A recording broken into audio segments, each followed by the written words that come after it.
Eso es el móvil que llama en el momento más inoportuno.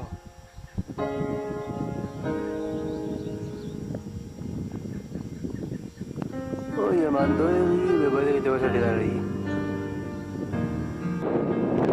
Bueno, hay tanta nieve, esta platita que me planto en el libreta porque, bueno, llegar a Mandoegui se me haría muy largo y se me haría demasiado tarde.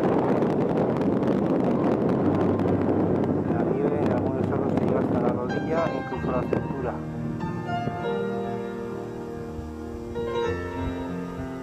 Ahí está el Mandoegui.